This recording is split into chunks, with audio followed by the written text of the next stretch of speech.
Baik, Assalamualaikum warahmatullahi wabarakatuh.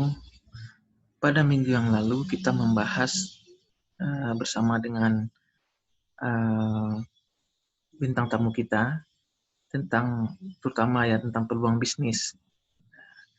Kalau Anda masih ingat bahwa pada minggu lalu bintang tamu kita berbicara tentang dua hal peluang bisnis, yaitu yang pertama uh,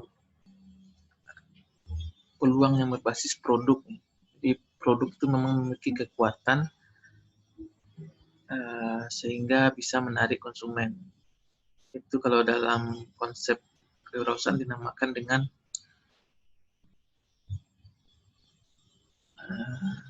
resource based view.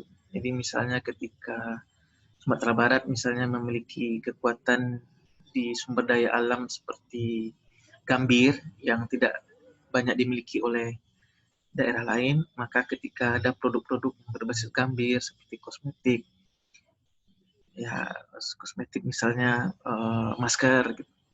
Nah, itu tidak sulit untuk dimiliki oleh daerah lain, maka produk itu dinamakan dengan resource based view. Nah, kalau yang kedua adalah market based view, yaitu ketika seorang entrepreneur melihat ada suatu masalah, lalu ada suatu kebutuhan, lalu nanti ada keinginan dari konsumen terhadap produk tertentu, maka seorang entrepreneur akan mencoba untuk memenuhi kebutuhan tersebut dengan memproduksi produk-produk sesuai keinginan tersebut. Nah, pada kesempatan ini kita akan melanjutkan dengan pokok bahasan usaha rintisan dan tantangannya. Di perusahaan rintisan atau startup itu memiliki banyak tantangan, dan hari ini kita akan coba untuk membahas hal tersebut. Hari ini kita mulai dari suatu model yang disampaikan oleh Davidson tentang mengapa seseorang ingin atau bermaksud menjadi wirausahawan. Kalau Anda lihat dalam slide ini, Davidson itu mengidentifikasi beberapa hal yang membuat orang menjadi wirausahawan, seperti gender. Jadi gender dalam konteks sosial budaya juga mempengaruhi.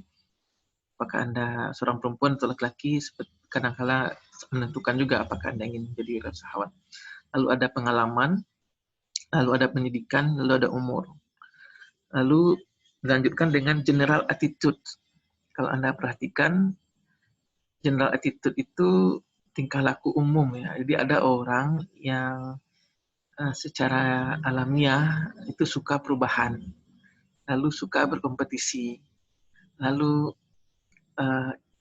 salah satu tujuan hidupnya adalah mencari kekayaan, lalu kebahagiaan hidupnya adalah achievement, bisa mendapatkan sesuatu atau ambisinya bisa tercapai. Lalu ada otonomi, dia menginginkan adanya kebebasan. Nah, ini kalau Anda masih ingat dengan konsep personal values yang sudah kita diskusikan di minggu sebelumnya, ini ada kaitannya. Personal values itu masing-masingnya itu terutama di bagian sebelah kiri ya, kalau Anda masih ingat, seperti power, hedonism, self-direction itu. Nah, itu berkaitan dengan general attitude. Jadi Davidson mengidentifikasi bahwa memang hal-hal seperti inilah yang mendorong orang untuk menjadi wirausahawan. Nah, kalau kita lihat di bawahnya, di bawah general attitudes itu ada domain attitudes. Domain attitudes itu misalnya payoff. Payoff itu sejauh mana Anda misalnya memandang apa yang didapatkan dan apa risiko yang dihadapi jika menjadi wirausahawan. Misalnya kalau menjadi wirausahawan butuh biaya, modal kerja, itu working capital. Nah, sejauh mana Anda memandang bahwa itu suatu hal yang sangat sulit? Kalau itu Anda anggap sebagai tantangan yang biasa saja dalam suatu usaha, kemungkinan besar Anda memiliki tekad atau keinginan yang kuat untuk menjadi wirausahawan. Lalu societal, jadi bagaimana Anda memandang bahwa menjadi wirausahawan itu bisa berkontribusi ya, social contribution. Lalu know-how, sejauh mana Anda memandang bahwa Anda memiliki pengetahuan atau kemampuan untuk menjadi seorang wirausahawan. Nah, jadi kombinasi antara personal background, umur, gender, pendidikan, tambah dengan general attitude, suka tantangan, suka perubahan, tambah dengan domain attitude, tentang kemampuan atau kompetensi, dan tentang faktor risiko, maka semua itu nanti bermuara pada adanya conviction, keyakinan diri bahwa memang jalan hidup saya adalah seorang wirausahawan. Conviction inilah yang nanti akan terakhirnya menuju intention, keinginan menjadi wirausahawan. Nah, itulah jalur mengapa seseorang menjadi wirausahawan menurut Pierre Davidson. Nah, lanjut kita pada startup. Startup itu apa? Startup itu seperti disampaikan tadi adalah usaha rintisan. Usaha rintisan itu biasanya ya di waktu saat pertama dimulai sampai 3 tahun biasanya.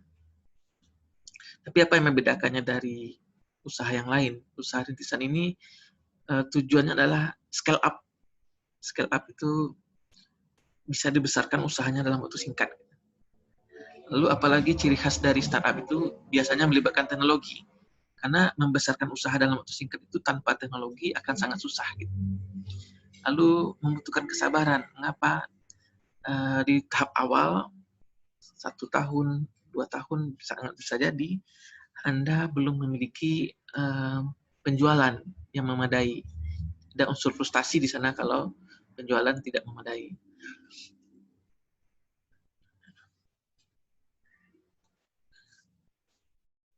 Apakah menjadi pengusaha itu sesuatu yang potensial untuk menjadi pilihan hidup? Ya, kalau kita lihat dari statistik, banyak sekali usaha-usaha yang bisa dilakukan di Sumatera Barat ini saja ada terhitung 500 ribuan lebih, sekitar 580 ribuan usaha mikro dan kecil menengah yang ada di Sumatera Barat. Itu menandakan apa? Peluangnya ada, peluangnya besar. Ya, yang penting bagaimana, bukan kuantitinya, bukan jumlah usahanya, tapi kualitas usahanya. Nah, itu yang hal yang masih kurang dimiliki oleh Indonesia dan juga di Sumatera Barat, kualitas kewirausahaan. Nah, ada pertanyaan banyak ya mengenai soal finansial gitu. Nah, kalau finansial banyak hal yang bisa dilihat. Ada seed funding ya. Jadi kalau Anda bergabung dengan inkubator bisnis, seperti di Universitas Andalas kita punya inkubator bisnis Universitas Andalas, Anda akan mendapatkan seed funding atau modal kerja awal yang akan sangat membantu Anda di merintis usaha.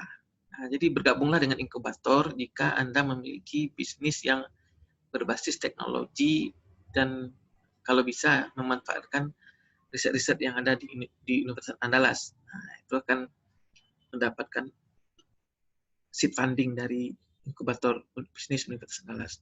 Lalu ada angel investor, yaitu orang-orang yang mau dan mampu membantu usaha rintisan ya, karena tidak mudah mendapatkan kepercayaan dari perbankan di masa-masa awal ini. Nah, angel investor adalah investor perorangan biasanya, atau kumpulan perorangan yang ingin membantu startup ini sehingga bisa nanti scale up. Gitu. Lalu ada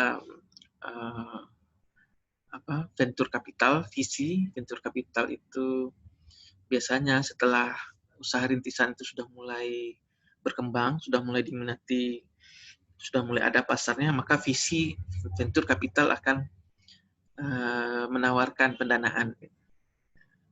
Lalu ada grant, hibah. Pemerintah kita menyediakan sejumlah hibah bagi usaha rintisan. Juga ada pihak swasta yang memberikan hibah. Ada juga business plan competition, jadi ada hibah-hibah yang bisa dimanfaatkan. Jangan lupa juga ada inner groups ya. Jadi selama ini kita seringkali lupa untuk memanfaatkan orang-orang di sekitar kita, ya, memanfaatkan dalam arti yang positif, keluar ada dana dari keluarga, dana dari teman, lalu ada kelompok arisan. Arisan selama ini seringkali dijadikan ajang konsumtif ya, untuk makan-makan saja. Nah, kalau di kewirausahaan, uang arisan itu sangat bermanfaat, itu bisa untuk modal kerja. Dan ini perlu kita manfaatkan dengan sebaik-baiknya. Nah, ini adalah contoh peluang bisnis. Kita tidak fokus tentang ini hari ini. Nah, ini yang sangat penting kita bahas hari ini, yaitu tentang tantangan dalam merintis usaha.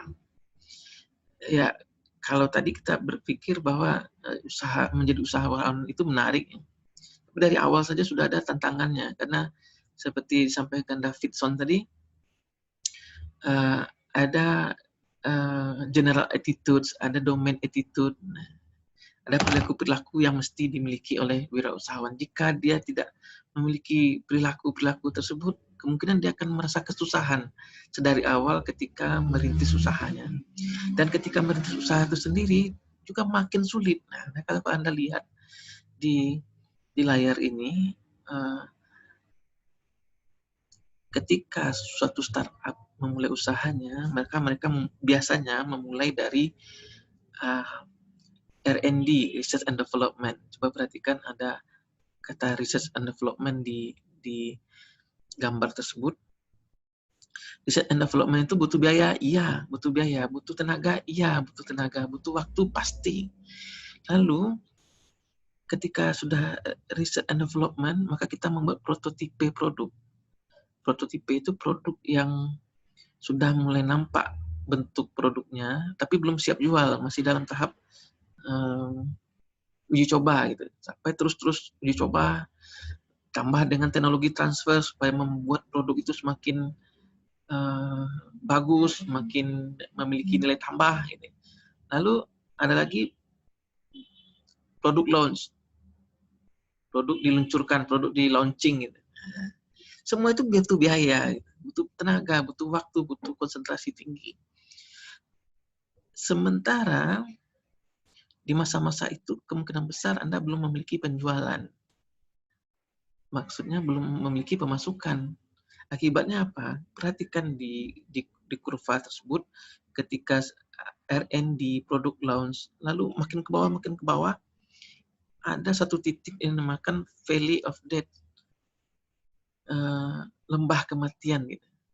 Lembah kematian itu terjadi ketika si wirausahawan itu, calon wirausahawan itu tidak mampu lagi bertahan karena pengeluaran sudah banyak di R&D, di transfer teknologi, di peluncuran produk, dan sudah mulai menjual produk, tetapi belum ada pemasukan, belum ada penjualan yang memadai. Akibatnya bisa jadi ada unsur frustasi di sana. Nah, frustasi karena tidak ada penjualan. Berapa lama bertahan? Kalau tidak lama bertahan, putus asa misalnya, mati itu. Jadi lembah kematian itu lembah yang membuat banyak wirausahawan berhenti untuk menjalankan aktivitasnya karena mereka merasa tidak mampu lagi gitu, bertahan gitu. Tapi kalau ada kemampuan untuk bertahan dan ada upaya untuk meningkatkan penjualan secara signifikan, maka kurva itu akan menaik. Jadi lepas dari lembah kematian, terus naik sampai ke titik positif ya. Kalau jadi dari lembah kematian itu masih negatif pemasukannya itu, karena banyak pengeluaran, banyak investasi, sampai naik nantinya menuju titik yang mulai positif, dan sampai akhirnya menaik kurva itu yang menandakan bahwa usaha itu profitable atau menguntungkan. Nah, jadi kalau dalam teori Valley of Death ini, tantangan terbesar itu adalah melewati fase-fase awal di mana pengeluaran maupun pengorbanan banyak dilakukan. Nah, mampukah startup survive dalam situasi tersebut? Nah, itu tantangan terbesar suatu startup, terutama startup yang berbasis teknologi, karena teknologi sudah pasti membutuhkan biaya dan berisiko karena memiliki kebaruan. Orang berbisnis misalnya pisang goreng itu lebih tidak berisiko dibandingkan misalnya startup di bidang IT. Kenapa? Kalau pisang goreng, semua orang tahu pisang goreng dan risikonya rendah. Kalaupun tidak berhasil ya tidak masalah kira-kira seperti itu. Tapi kalau startup digital itu membutuhkan biaya, waktu, tenaga, teknologi,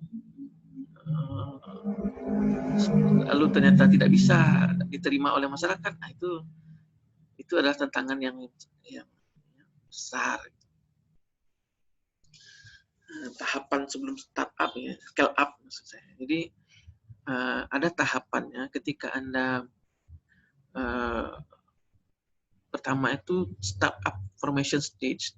Jadi tahap awal sekali gitu ya. Tahap awal sekali itu apa yang Anda lakukan? Yaitu idea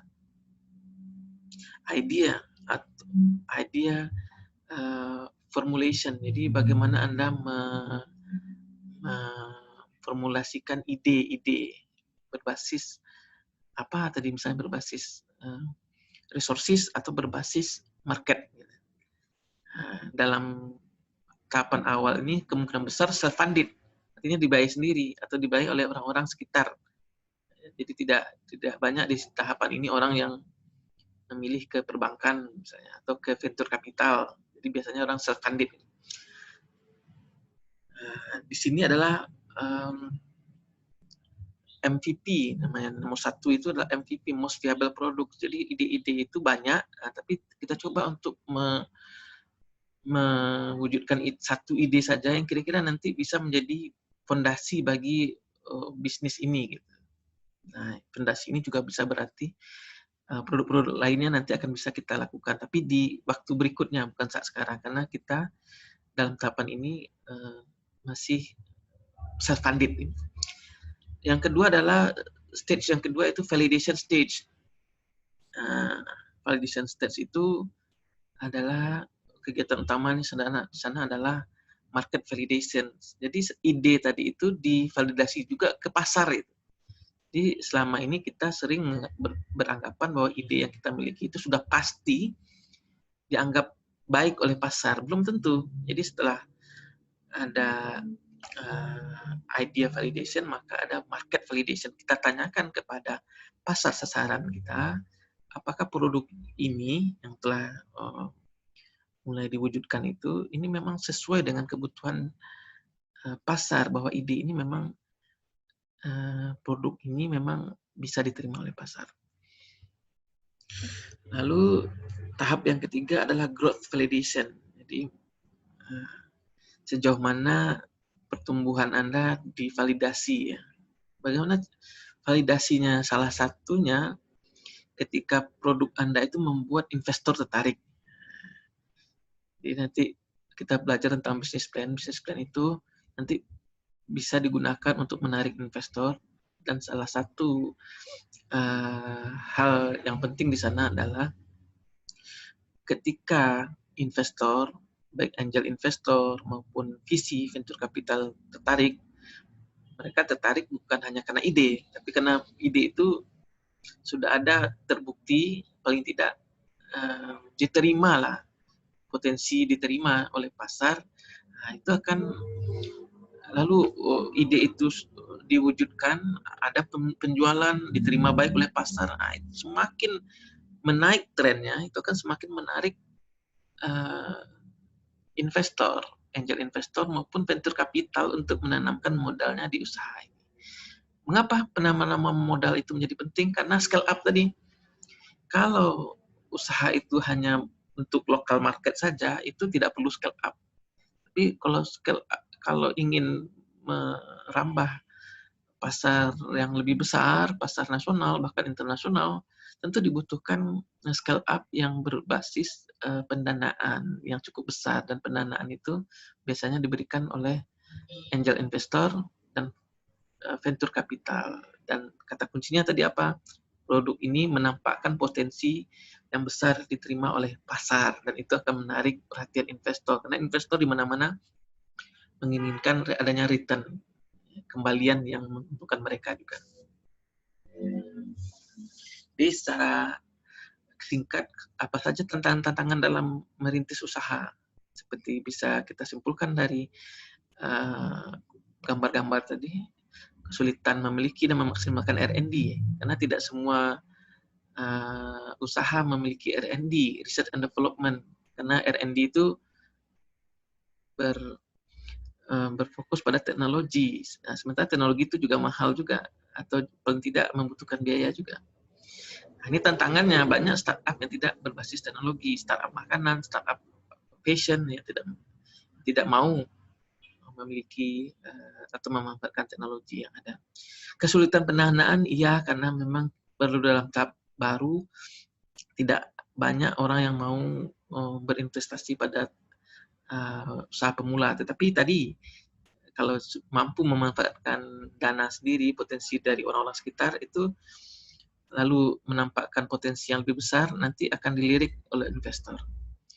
Tidak ada dukungan SDM yang memadai. Nah, ini benar, karena sangat bisa jadi Anda harus memiliki tim yang solid. Ya. Seringkali kita kan tidak mau menjadi tim wirausahawan ini karena di awal itu, masa-masa awal itu bisa jadi setahun awal itu tidak ada pemasukan. Nah, sejauh mana SDM yang memadai mau untuk berkorban tidak digaji misalnya selama setahun. Nah, ini kan susah. Lalu produk tidak maksimal, bisa jadi produk tidak maksimal kan, dan artinya tidak divalidasi oleh pasar, dipaksakan sehingga akhirnya pertumbuhannya menjadi mandek. Gitu. Investasi tidak kembali, ya, lalu tidak ada penjualan. Ini yang paling ditakuti oleh